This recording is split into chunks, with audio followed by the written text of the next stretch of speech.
옛날 어느 마을에 어렸을 때부터 함께 자라면서 친해진 4명의 친구가 있었는데 이 친구들은 글 공부를 하러 갈 때도 같이 갔고 놀 때도 꼭 같이 뭉쳐서 놀았습니다. 그렇게 넷은 모든 것을 같이 하였고 동네에서도 형제라고 불릴 정도로 우정이 두터웠습니다. 얘들아, 우리는 나중에 어른이 돼서도 꼭 같이 지내자. 그래, 꼭 그렇게 하자. 약속이다. 그렇게 4명의 친구는 단 한 번도 싸우는 일 없이 청소년기를 보냈고 어느새 어른이 되어 장가도 가고 아이들도 생기게 되었습니다. 이보게들 오랜만이네. 잘 지냈나? 아, 그래. 자네 왔는가? 왜 이리 늦었나? 어여, 이리 와 앉게나. 모두들 가정이 생겨서 예전만큼 함께 어울리지는 못했지만 그래도 1년에 몇 번은 꼭 모여서 술자리를 갖곤 하였습니다. 이보게 자네, 요즘 집신 장사는 잘 되는가? 말도 말게. 요즘 장사가 안 돼서 힘들어 죽겠네. 자네들은 어떤가? 우리도 뭐 같은 장사꾼인데 별거 있겠나. 아주 죽을 맛이지. 어렸을 때부터 같은 환경에서 자란 탓인지 모두들 상인이 되어서 장사를 하고 있었고 자주 만나지는 못했어도 서로의 상황이 어떤지 대충은 알고 있었습니다. 그래, 정말 이렇게 장사가 안 되니 굶어 죽을지도 모르겠네. 뭐, 뾰족한 수가 없겠나? 그렇게 한 명씩 푸념을 늘어놓기 시작했고 이때 한 친구가 솔깃한 제안을 하였습니다. 이보게들, 내가 며칠 전에 한양에 갔다가 들은 얘기인데 한양에서는 목화로 만든 천이 아주 잘 팔린다네. 우리가 그 목화를 싸게 사서 파는 게 어떤가? 목화가 비쌀 텐데 어디서 싸게 구하나? 그건 내가 다 알아두었네. 걱정 말게. 그리고 우리 넷이서 돈을 모으면 어느 정도는 살 수 있을 걸세. 특히 우리는 어렸을 때부터 함께 자라서 서로를 잘 알고 믿고 있으니 동업을 하면 잘 되지 않겠나? 나머지 3명의 친구들도 그 말에는 동의했습니다. 그래, 우리가 함께 한다면 누구보다도 잘할 수 있을 걸세. 친구들은 함께 한다면 어떤 것도 두렵지 않았고 자신 있었던 어린 시절을 회상하며 모두 동업하는 거에 찬성을 하였습니다. 그렇게 각자 있는 돈 없는 돈을 모두 모아서 드디어 목화 장사를 시작하였고 장사는 시작하자마자 엄청나게 잘 되었습니다. 거보게, 내가 잘 될 거라고 하지 않았나? 이제 우리는 부자가 될 일만 남았네. 장사가 잘 되자 친구들은 곧 부자가 될 것이라는 꿈에 빠졌고 장사의 규모를 더욱 키우기 시작했습니다. 우리 목화를 더 많이 사들여서 장사를 더 크게 해봅세. 그래, 그게 좋겠네. 친구들은 모두 동의를 했고 광이 거의 다 찰 정도로 목화를 사들였습니다. 그런데 목화가 그렇게 많아지다 보니 누가 훔쳐갈까봐 걱정이 되기 시작하였고 친구들은 번갈아가며 매일 밤 광을 지키기 시작하였습니다. 그렇게 며칠이 지나고 밤마다 광을 지키는 게 여간 귀찮은 게 아니었던 한 친구가 궁리 끝에 꾀를 내었습니다. 여보게들, 우리가 밤마다 이렇게 광을 지키는 게 너무 힘들지 않은가? 그래서 말인데, 우리가 돈을 모아 개 한 마리를 사서 지키게 하는 게 어떠한가? 오, 그거 좋은 생각일세. 그렇지 않아도 밤마다 지키는 게 귀찮았던 나머지 친구들도 그 말에 찬성하였습니다. 그리고 우리가 공동 책임을 지기 위해 개의 다리 하나씩을 자기가 책임지고 맡아 보살피기로 하는 게 어떤가? 그래, 그럼 책임도 분명하게 할 수 있고 그거 좋구만. 모두는 그렇게 하기로 정하고 개 한 마리를 사서 광을 지키게 하고는 자신들은 더 이상 광을 지킬 필요 없이 편안한 밤을 보내게 되었습니다. 그렇게 며칠이 지나서 어느 날 광을 지키던 개가 다리 한쪽을 다치게 되어 땅을 딛지도 못한 채 들고 다녔고 그 다리를 책임지기로 맡은 친구가 개의 상처에 약초와 기름을 바르고 동염해 주었습니다. 그런데 그것이 화근이 되어 일이 벌어지고 말았습니다. 마침 겨울철이라 추위를 못 견딘 개가 아궁이 옆으로 가 불을 쬐었는데 깜빡 조는 사이 다리에 동여맨 기름에 불이 붙었던 것이었습니다. 개는 깜짝 놀라 성한 세 다리를 바삐 움직여 목화를 쌓아둔 광 안으로 도망쳤고 그 바람에 목화더미에 불이 옮겨붙어 더욱 큰 불이 일어났습니다. 결국 목화더미는 전부 새까만 잿더미로 변했고 개도 그 불에 타 죽고 말았습니다. 아이고, 이걸 어쩌나. 우린 이제 망했구나. 잿더미로 변한 광을 보고 친구들은 모두 얼이 빠졌고 한동안 아무 말 없이 광만 바라보았습니다. 그러다가 문득 한 친구가 정신을 차리고는 입을 열었습니다. 도대체 광에 불이 왜 난 거지? 모두들 원인이 뭔지 찾아내다가 개의 다리를 치료해주면서 기름을 바른 게 원인이란 것을 밝혀냈습니다. 그러고는 개의 성한 다리를 막고 있던 나머지 3명의 친구는 불평을 늘어놓았습니다. 아니, 왜 하필 불이 잘 붙는 기름을 거기다 바른 건가? 3명의 친구들은 아픈 다리를 맡았던 친구를 추궁하기 시작했고 책임을 져야 한다고 주장했습니다. 자네가 기름을 발라서 이렇게 된 것이니 자네가 책임지고 목화값을 물어내게나. 아니, 이보게, 그게 무슨 말인가? 난 단지 걔가 얼른 상처가 났고 광을 잘 지키게 하기 위해 그런 건데 불이 난 게 어찌 내 책임인가? 전 재산이 걸려서인지 지난 20여 년 동안 한 번도 싸운 적이 없던 친구들은 언성을 높이며 잘잘못을 따지기 시작했고 결론이 나지 않자 결국 관하로 가서 원님에게 판결을 맡기기로 하였습니다. 자네들 정말 이렇게까지 할 셈인가? 우리가 형제처럼 믿고 함께한 세월이 수십 년인데.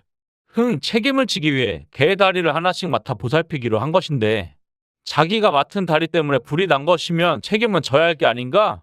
그들은 더 이상 형제라고 불릴 만큼 친했던 친구 사이가 아니었고 어떻게든 누구에게는 책임을 지우고 타버린 목화값을 받아내야겠다는 생각뿐이 없었습니다. 관아에 도착한 친구들은 원님에게 자초지종을 늘어놓았고 양쪽의 이야기를 다 듣고 난 원님은 한참 동안 생각한 끝에 입을 열었습니다. 우선 너희들은 어렸을 때부터 함께 자라 형제 같은 사이인데 목화가 타버려 손해가 생겼다고는 하나 이렇게까지 한다는 것은 다시는 서로 안 볼 정도로 돈이 중요하다는 것이냐? 처자식이 굶어 죽게 생겼습니다. 그것보다 중요한 게 어딨겠습니까? 자네 처자식만 중요한 겐가? 저 친구의 처자식은 안 중요한가? 친구의 이기적인 변명에 호통을 친 원님은 잠시 고민을 하다 다시 입을 열었습니다. 서로 의기투합하여 다시 시작해볼 생각은 없는 건가? 원님은 다시 한번 기회를 주었고 3명의 친구는 그런 건 안중에도 없이 어떻게든 목화값을 물리도록 간청하였습니다. 알았네. 자네들의 뜻이 그러하니 판결을 하겠네. 이번 화재로 인해 피해를 본 사람은 너희들 3사람이 아니라 저 사람이다. 그러니 너희들이 오히려 목화값을 물어주어야 한다. 그게 무슨 말씀이십니까? 3사람은 한결같이 원님의 판결에 어리둥절하였고 원님은 차근차근 까닭을 일러주었습니다. 들어보거라. 걔가 아픈 다리에 불이 붙었더라도 그 아궁이 옆에만 있었으면 광 안에 있는 목화에까지 불이 붙지는 않았을 것이다. 내 말이 맞느냐? 예, 3사람이 입을 모아 대답했습니다. 그럼 내가 너희들에게 묻겠다. 다리에 불이 붙은 개가 광으로 도망을 쳤는데 그때 어느 다리를 디디며 도망을 쳤느냐? 그야 나머지 멀쩡한 3다리로 도망을 쳤겠죠. 그렇다면 너희들이 맡은 개의 그 멀쩡한 3다리가 광으로 가지만 않았다면 목화에 불이 붙지 않았을 게 아니냐?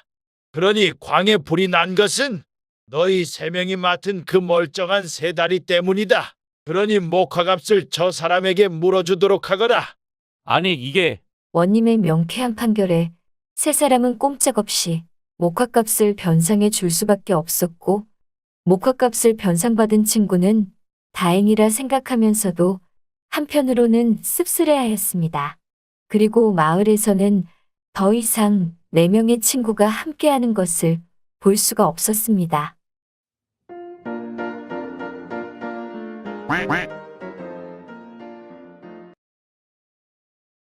어느 마을에 많은 재물을 가지고 있는 김노인이라는 부자가 살고 있었다.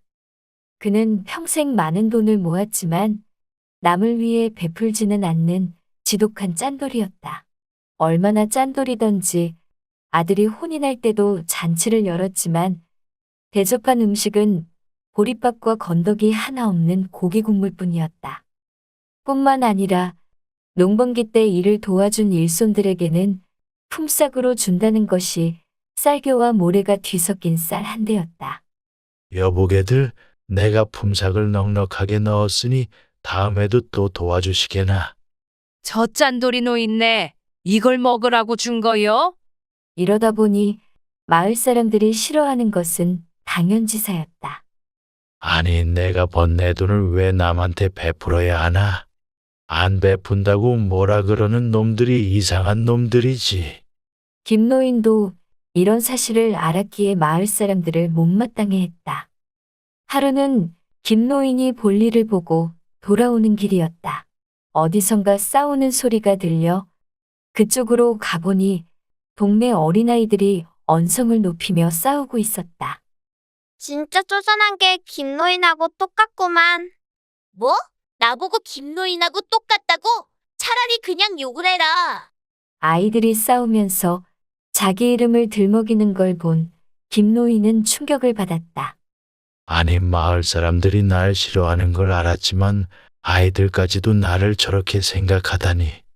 그전까지는 별 대수롭게 생각하지 않았는데 막상 아이들까지 자기를 싫어하니 김노인은 신경 쓰이기 시작했다.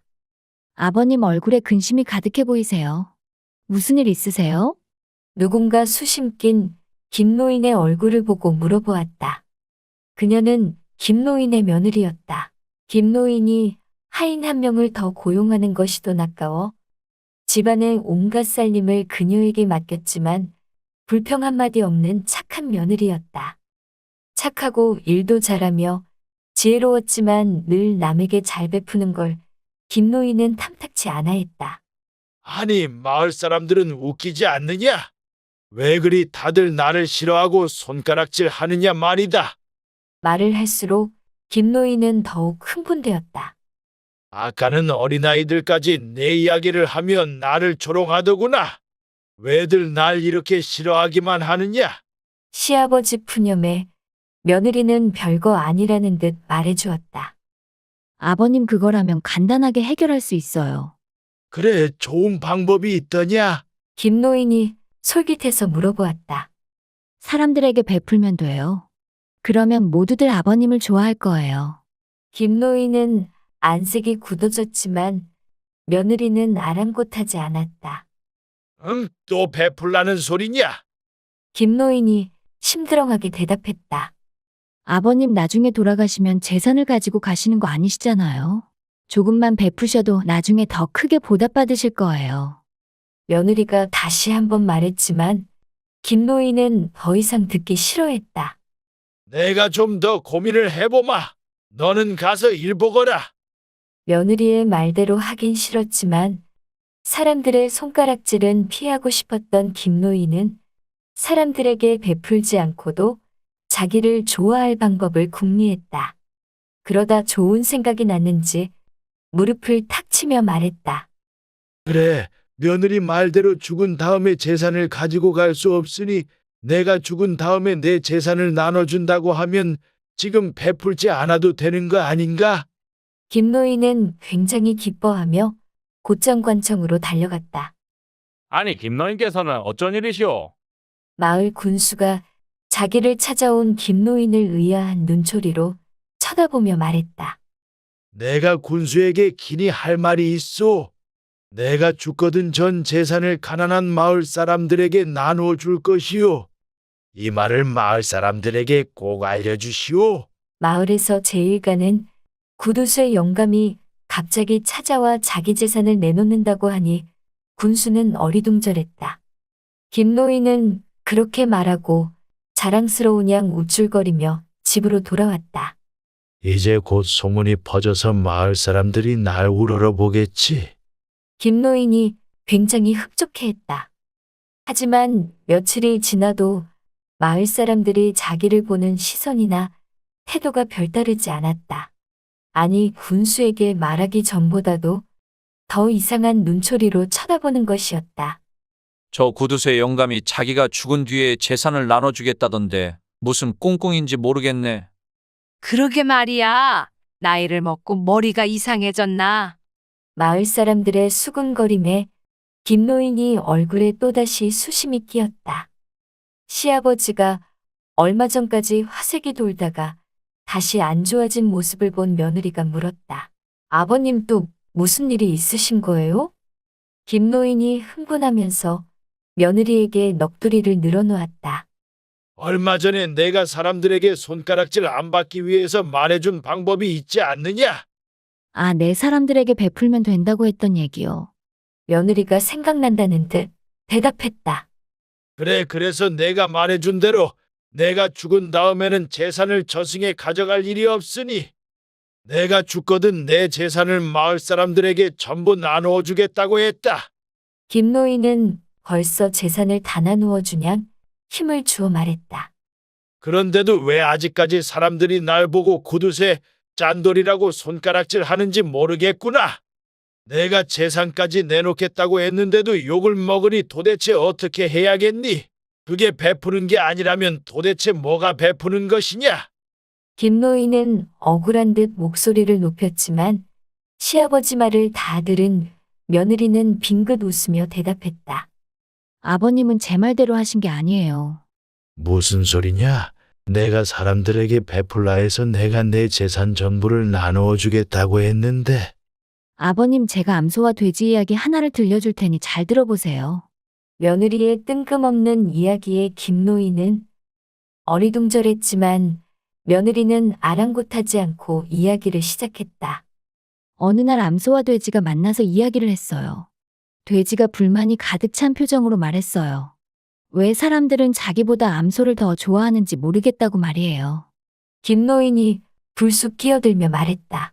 그거야 당연히 암소가 돼지보다 훨씬 비싸기 때문이 아닌가? 며느리가 고개를 저으며 말했다. 물론 그런 이유도 있겠지만 그것이 가장 중요한 이유는 아닙니다. 다시 한번 생각해 보세요. 다시 한번 생각해도 다른 이유가 떠오르지 않은 김노인이 말했다.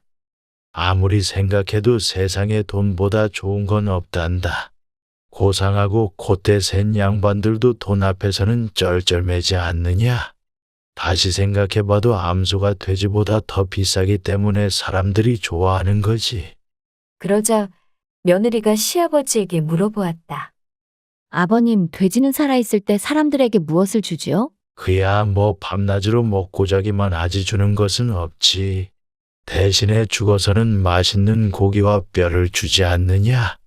며느리가 다시 물어보았다. 그럼 암소는 살아있을 때 사람들에게 무엇을 주지요? 그거야 당연히. 김노인은 말을 하다가 무엇인가 깨달은 게 있는 듯 말을 잇지 못했다. 며느리가 말을 이어갔다.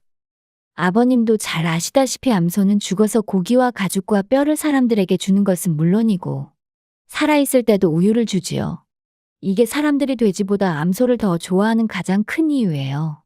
며느리의 말에 김노인은 비로소 자기가 예나 지금이나 사람들에게 손가락질 받는 이유를 깨달게 되었다.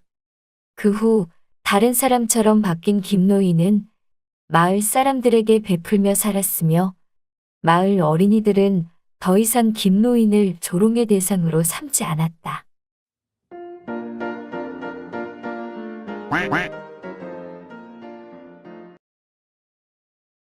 어느 마을에 홀어머니를 모시며 사는 젊은 청년이 있었습니다.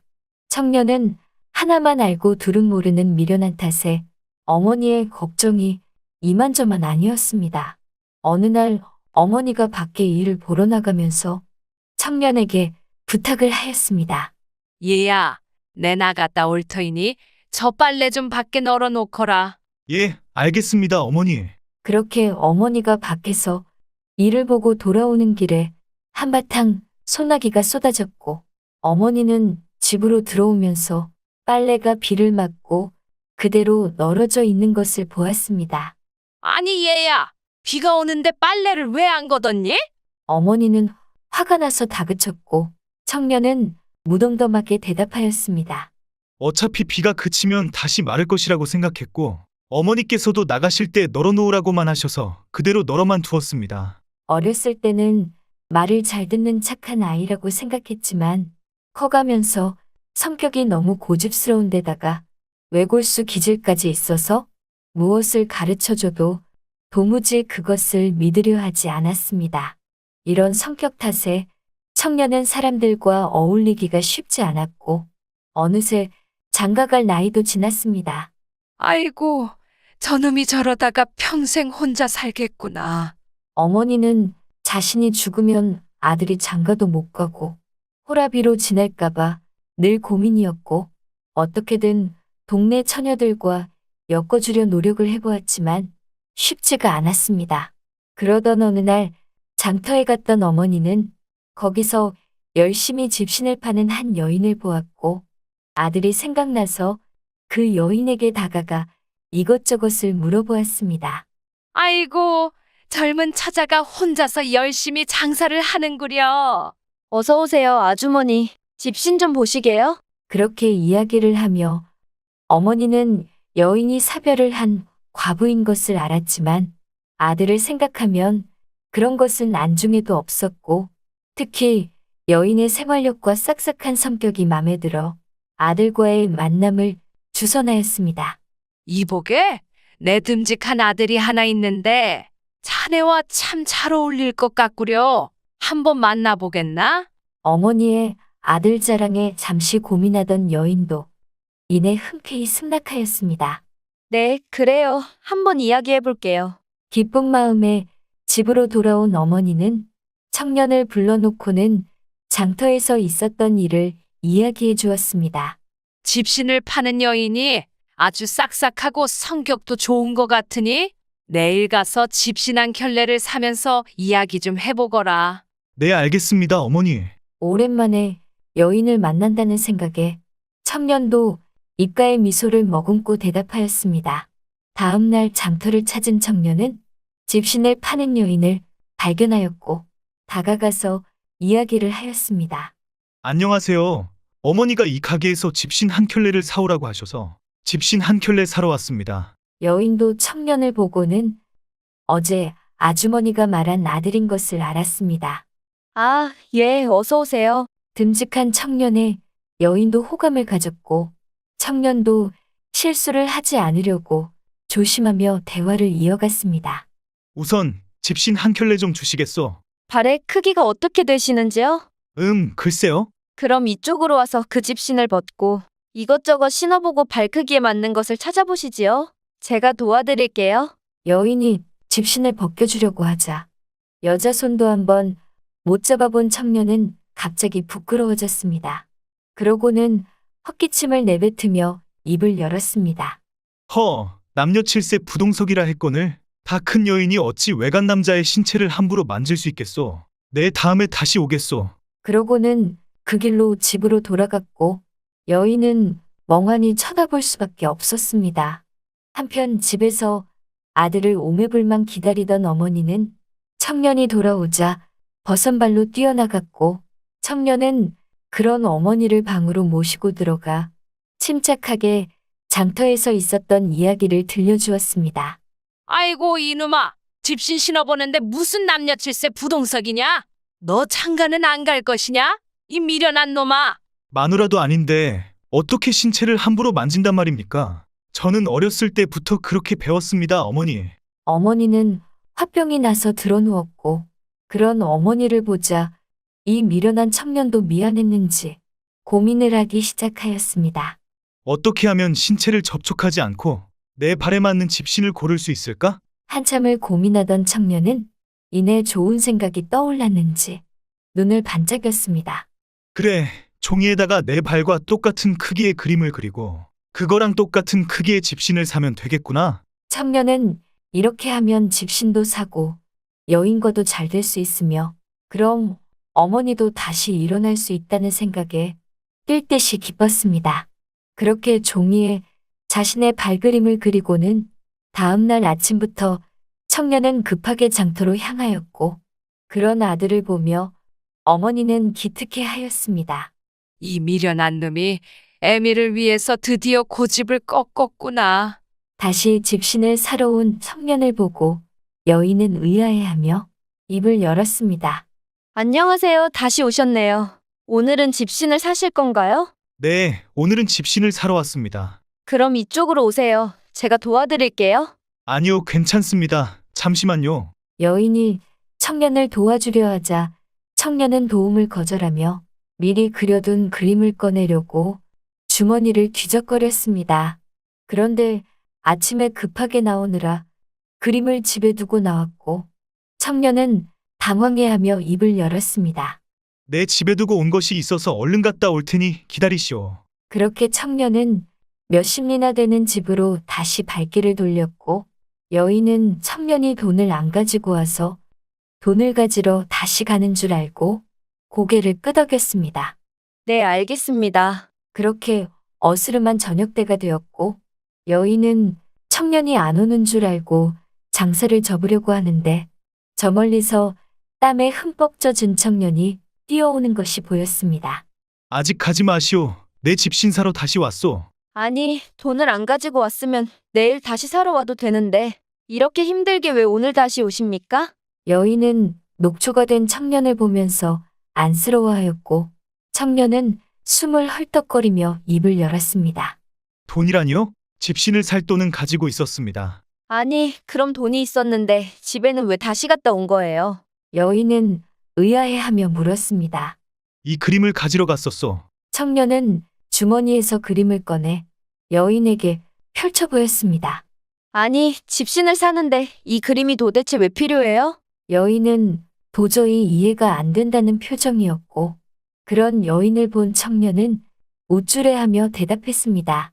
이렇게 내 발 크기의 그림과 똑같은 집신을 사면 불필요한 신체 접촉도 없고 집신도 내 발에 꼭 맞을 거 아니오. 여인은 어이없어하며 말했습니다.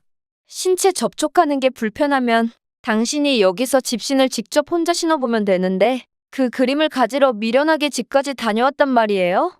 괜찮다고 여겼던 생각이 핀잔을 받자 청년은 잠옷 심각한 표정을 지으며 말했습니다. 나는 이 그림을 그릴 때 이거면 모든 불편한 상황을 해결할 수 있을 거라 믿었소. 그러니 내 발보다 이 그림을 더 믿어야 하지 않겠소. 이상한 논리로 억지를 부리는 청년에게 여인이 한마디 쏘아붙였습니다.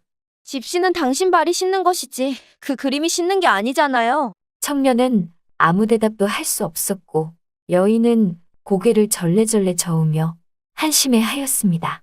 집으로 돌아온 청년은 어머니께 자초지종을 늘어놓았고 어머니는 다시 화병이 도져 드러눕게 되었습니다.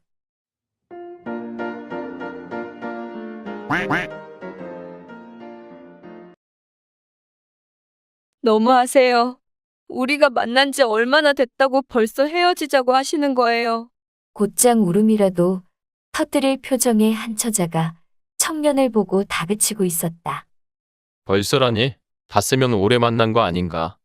내 본래 연애를 할 때 사흘을 넘기지 않지만 자네가 특별하여 좀 더 만나주지 않았던가? 아니, 닷새라고 해봤자 처음 얼굴 봤을 때랑 헤어지자고 하는 오늘 2번밖에 더 봤나요? 처자가 열이 받아 쏘아붙였다. 하지만 청년은 늘상 있는 일인 양 자연스럽게 말했다. 어쩌나 자네가 내가 찾는 여인이 아닌걸. 우리의 만남은 좋은 추억으로 남겨두고 앞으로 서로의 앞날을 응원하도록 하세. 정말 너무하세요. 처자는 결국 울음을 터뜨리면서 자리를 떠났다. 처자 앞에서 거드름을 피우면서 헤어지길 요구하는 이 청년은 마을에서 유명한 양반집 자제로 엄청난 바람둥이였다. 멀리 사라지는 처자를 보며 청년은 한탄스럽게 읊조렸다. 아, 이번에도 결국 아니었구만. 도대체 세상에서 가장 아름다운 여인은 어디 있단 말인가? 그날 저녁 청년은 친구와 술자리를 가졌다. 아니, 자네 이번에 만난 황첨지 따님과 벌써 헤어졌다며. 허허, 이 사람아 벌써라니. 닷새나 만나고 결정한 일이라네. 겨우 닷새를 만나고 헤어졌다고? 친구가 혀를 내두르며 말했다. 자네는 도대체 사람을 왜 진득하게 만나질 못하는가? 무슨 소린가? 나도 오랫동안 연애를 할 수 있다네. 그럼 왜 만나는 사람들마다 닷새를 넘기지 못하고 헤어지는 건가? 친구가 정말 궁금하다는 듯 물어보았다. 청년이 술 한 잔으로 목구멍을 적신 후 입을 떼었다. 사실 모든 사람들이 나를 바람둥이로 알고 있지만 난 바람둥이가 아니라네. 친구가 코웃음을 치며 말했다. 아니, 자네 같은 사람이 바람둥이가 아니라면 도대체 바람둥이의 기준은 뭐란 말인가? 다 잘 들어보게나. 사실 나는 세상에서 가장 아름다운 여인을 찾고 있다네. 그런 여인을 찾기만 한다면 바로 혼인을 할 생각도 하고 있지. 가벼운 연애만 즐기는 줄 알았던 청년이 혼인까지 생각한다고 하자 친구는 흠칫 놀랐다. 그런데 만나는 여인들이 모두 내가 생각하는 기준에 못 미치니 의미 없이 오래 만나기보다는 빨리 헤어져 주는 것이지. 이거야말로 상대방을 배려한 행동이 아닌가. 코웃음 치던 친구도 청년의 말을 들어보니 어느 정도 수긍은 되었다. 그래, 그럼 자네가 생각하는 가장 아름다운 여인은 누구인가? 친구가 물었다. 글쎄, 누구라도 한 번 보면 빠져들 수밖에 없는 그런 여인이 아닐까? 아니, 그렇게 많이 만나봤으면서 빠져드는 여인이 없었나? 친구가 부러운 반 놀라운 반으로 말했다. 내가 마을 처자들을 거의 다 만나봤지만 없었다네. 물론 이쁜 여인은 있었지만 내가 생각하는 가장 아름다운 여인은 아니었다네. 청년의 말을 듣던 친구가 문득 궁금해져서 물었다. 아니, 자네가 마을 처자들을 거의 다 만나봤었다면 혹시 내 아내도 만났었던가? 의심스런 눈초리로 쳐다보는 친구를 향해 청년은 껄껄 웃으며 말했다. 걱정 마시게. 자네 아내는 만날 생각조차 안 했다네. 청년의 말에 안심이 되면서도 묘하게 기분 나쁜 친구였다. 그래, 그럼 이제 앞으로는 어떻게 할 생각인가? 장가는 안 가고 자네가 생각하는 가장 아름다운 여인을 계속 찾을 생각인가? 친구의 말에 청년이 당연하다는 듯 말했다. 그거야 당연한 거 아닌가? 난 세상에서 가장 아름다운 여인을 찾아 혼인하는 게 목표인 사람이라네. 그렇지 않아도 오늘 자네를 뵈러 온 것도 작별 인사를 하기 위해서 온 거라네. 뜬금없이 작별 인사라는 말에 친구가 놀라 말했다. 작별 인사라니? 어디 떠나기라도 할 셈인가? 내가 이미 마을 처자들은 다 만났지만 가장 아름다운 여인은 만나지 못했네. 청년은 안타까운 듯 말했다. 그래서 전국 팔도를 돌아다니면서 가장 아름다운 여인을 찾을 생각이네. 몇 년이 걸릴지 몰라 자네한테 작별 인사를 미리 해두는 걸세. 친구는 청년의 얘기에 어이가 없었지만 한편으로는 청년이 진정한 사랑을 찾기를 응원해 주었다. 이튿날 청년은 짐을 싸서 가장 아름다운 여인을 찾아 전국팔도로 떠났다. 함경도부터 제주도까지 청년은 수년에 걸쳐 전국팔도를 돌아다녔다. 그동안 청년의 검은 머리는 어느새 희끔희끔 흰머리가 보이기 시작했고 눈가에도 자글자글 주름이 생기기 시작했다. 전국을 걸쳐 수년 동안 아름다운 여인을 찾는 데 집중했지만 자기 눈에 차는 여자를 찾을 순 없었다. 정처 없이 떠돌던 어느 날 청년은 하룻밤 묵을 겸 벚꽃이 아름답게 피어있는 절에 들렀다. 한 스님이 나와 청년을 맞아주었다. 스님, 제가 전국 팔도를 돌아다니는 중인데 오늘 하루 절에서 묵어 갈 수 있을지요? 네, 그러시지요. 편하게 쉬다 가세요. 그런데 무슨 사연이 있어서 전국 팔도를 돌아다니는지요? 스님이 청년의 사연을 궁금해하며 물어보았다. 참 말하기 송구스럽사오나 사실 제가 세상에서 가장 아름다운 여인을 찾아 떠돌아다니고 있습니다. 청년이 부끄러워하며 말해주었다. 가장 아름다운 여인이요? 가장 아름다운 여인을 찾아서 무엇하려고 하오? 무엇을 하다니요? 당연히 혼인을 하려고 하지요. 그게 제 인생의 목표입니다. 청년의 말에 스님이 빙긋 웃으며 다시 물었다. 선생의 인생 목표가 참 재밌구려. 그래, 그럼 세상에서 가장 아름다운 여인은 찾으셨소? 아직 원하는 여인을 만나지는 못했습니다. 아니, 그렇게 많은 여인을 찾아다녔으면서 여지껏 마음에 드는 여인 하나를 발견 못했소? 스님이 어이없다는 듯 묻자 청년이 반박했다. 아니요. 딱 한 여인이 있긴 했어. 스님이 놀라며 다시 물었다. 아니, 그렇다면 왜 그 여인과 혼인하지 않았소?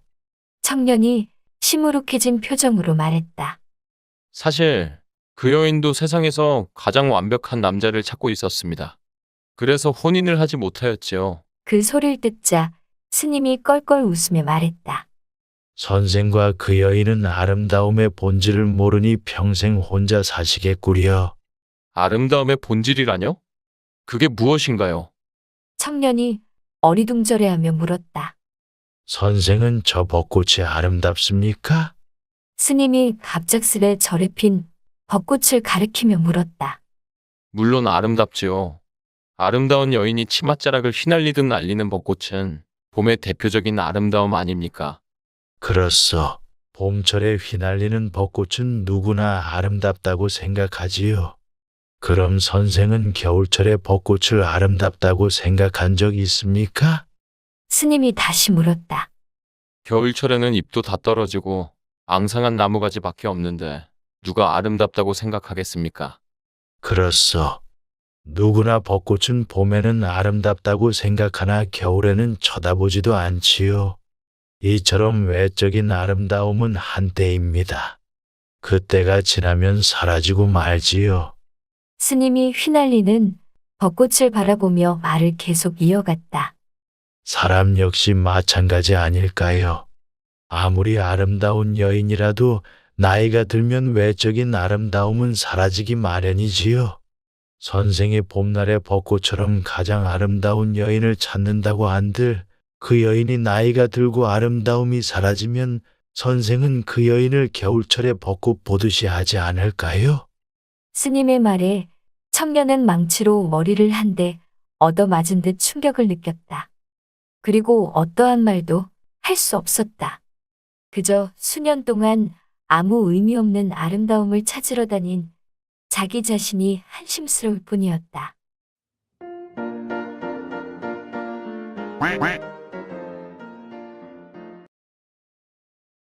어느 마을에 가난한 집안에서 한 아이가 태어났습니다. 아이의 집안은 너무나 가난하여 며칠씩 굶는 일은 다반사였고 아이의 부모는 남의 집 일을 해주고 근근히 생계를 이어가고 있었습니다. 자, 오늘 일한 품삯이다. 부잣집에서 하루 종일 일한 아이의 부모 손에는 한 명이 먹어도 부족할 양의 쌀이 쥐어졌고 아이의 부모는 고개를 조아리며 부탁을 하였습니다. 어르신, 이건 약속한 것과 다르지 않습니까? 그것도 감지덕지 한 줄 알고 썩 꺼지거라. 이렇게 부모는 가난해서 무시당하기도 일쑤였고 그런 모습을 보고 자란 아이는 어떻게든 돈을 벌어 떵떵거리며 살겠노라고 결심을 하였습니다. 그렇게 어렸을 때부터 도끼를 품고 돈을 벌기 시작한 아이는 세월이 흘러 어느새 노인이 되었고 아주 많은 돈을 벌어 궁궐 같은 집에서 지내고 있었습니다. 어르신, 나갈 준비 다 되었습니다. 그래, 어여 출발하자꾸나. 그렇게 돈을 많이 벌어 어느새 어르신 소리를 들으며 남부럽지 않은 인생을 살고 있었지만 이제는 남들한테 존경받고 싶은 마음이 컸던 노인은 명망 있는 선비들과 어울리며 자신도 그렇게 되기를 꿈꾸고 있었습니다. 이놈아, 이 길이 아니지 않느냐? 제대로 알아본 것이냐? 내 놈이 저번에도 실수를 하여 애먹지 않았더냐? 어이구, 질칠치 못한 놈! 사람들에게 존경받기를 원하는 노인이었지만 어릴 적 자신의 부모가 당한 것처럼 자신보다 돈 없고 힘없는 약자에게는 언제나 무시하고 하대하였습니다. 여기 주막에서 약주 한잔 하고 가야겠으니 너는 밖에서 말이나 잘 지키고 있거라. 네, 알겠습니다, 어르신. 그렇게 여느 날처럼 명망 있는 선비와 어울리고 기분이 좋아진 노인은 돌아오는 길에 주막에 들러 혼자서 술 한 잔을 더 하게 되었습니다. 오늘은 마을 사람들이 가장 존경하는 최진사와 어울렸으니 나 역시 그렇게 보이겠구나. 허허. 노인은 기분 좋은 상상을 하며 술이 한껏 달아올랐고 그러다가 문득 저쪽에서 혼자 술을 마시고 있는 선비 한 명을 보게 되었습니다. 오호라, 저 양반이 나이도 지긋한 게 뭔가 유능하고 명망 있어 보이는군. 같이 술 한잔하며 이야기 좀 나눠봐야겠구나. 노인은 선비에게 다가가 술 한 잔을 권했고 선비 역시 흔쾌히 받아들이며 이런저런 이야기를 하였습니다. 역시 내가 생각한 대로 노형이 어질고 인품이 훌륭하구만. 아닙니다. 이야기를 나눠보니 어르신께서 인덕이 아주 훌륭하십니다. 약자에게는 악질적인 노인이었지만 명망 있는 사람들에게는 어질고 덕이 있는 모습을 보이려 노력했기 때문에 선비의 그런 칭찬은 노인을 아주 기쁘게 하였습니다. 오늘은 여기까지 하고 다음을 기약하세. 그렇게 하시죠, 어르신. 둘은 자리를 파하고 주막을 나서면서 옆에 있는 푸죽간을 지나가게 되었습니다. 그때 선비가 고기를 살 요량으로 입을 열었습니다. 이복의 주인 양반, 고기 한 근만 주시오.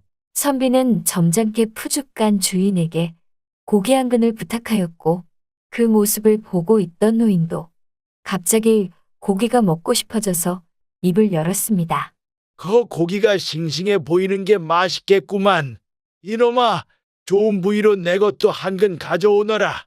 술 기운이 어느 정도 올라오자 선비가 옆에 있는 것도 망각하고 젊은 청년이 고기 써는 일을 하고 있자 본성대로 막말이 나오기 시작하였습니다.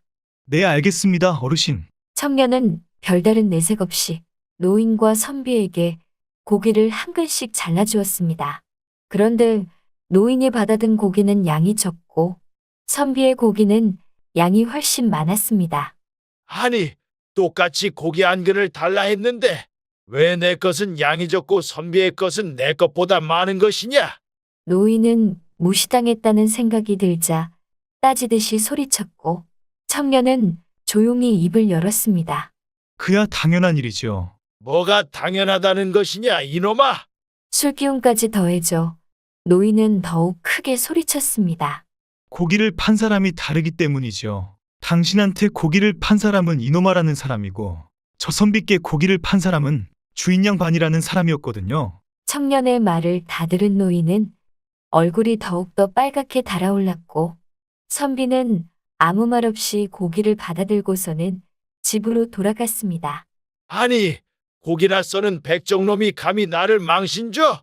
그 일이 있은 후 노인은 분해서 며칠 동안이나 잠도 이루지 못하고 소가리를 하였으며 어떻게 하면 그 청년을 혼내줄까 고민을 하였습니다.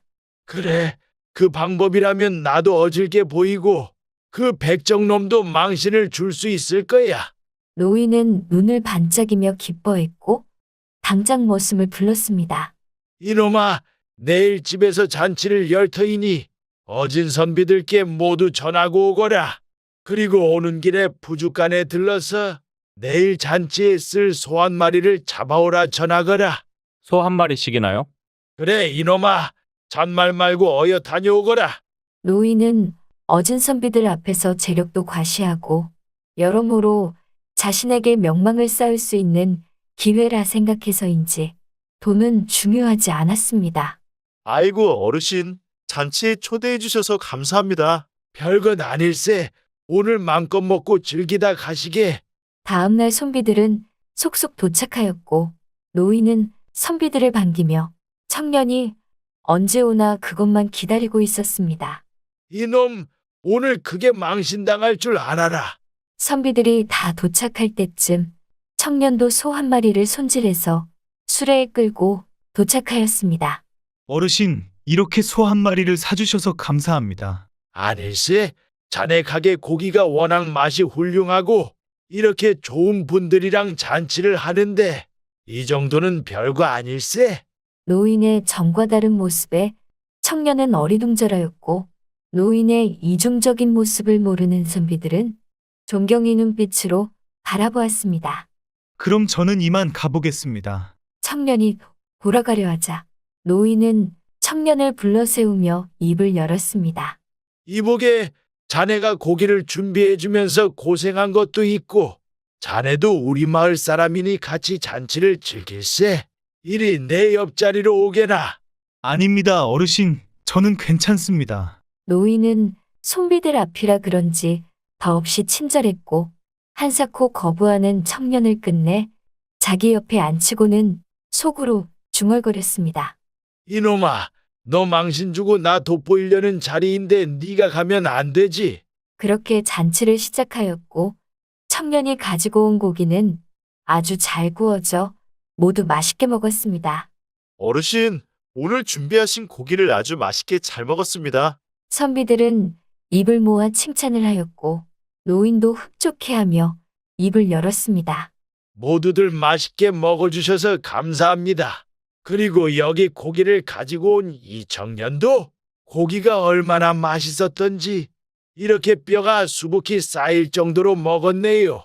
우리 집 머슴도 이렇게는 안 먹는데 식탐이 아주 대단하네요. 호호. 이복의 자네, 우리 집에서 일하면 이렇게 맛있는 고기를 매일 먹을 수 있다네. 이래 보겠나? 선비들은 노인의 농담에 껄껄 웃었고 청년은 그제서야 노인이 자신을 망신 주려고 뼈를 모아서 자기 자리에 슬그머니 밀어넣은 것을 알았습니다. 하지만 청년은 당황하지 않고 태연하게 입을 열었습니다. 어르신이 말씀하신 것처럼 제가 너무 배가 고파서 저렇게 많이 먹었습니다. 근데 저야 그렇다고 쳐도 나이도 많으신 어르신께서는 자리에 뼈가 하나도 없는 걸 보니 뼈까지 다 드셨나 봅니다. 그 나이에 뼈까지 씹어 드시는 걸 보면 아주 정정하신 것 같은데 제 푸주간에서 같이 일해보지 않으시겠습니까? 그 자리에 있던 선비들은 모두 박장대소를 하였고 선비들 앞에서 망신을 당한 노인은 창피함에 고개를 들지 못하였습니다. 이번 이야기는 다른 사람에게 무시당하거나 업신여김을 당하더라도 흥분하지 않고 지혜롭게 대처한다면 장차 어떤 일도 해나갈 수 있다는 교훈을 주는 이야기였습니다. quack, quack.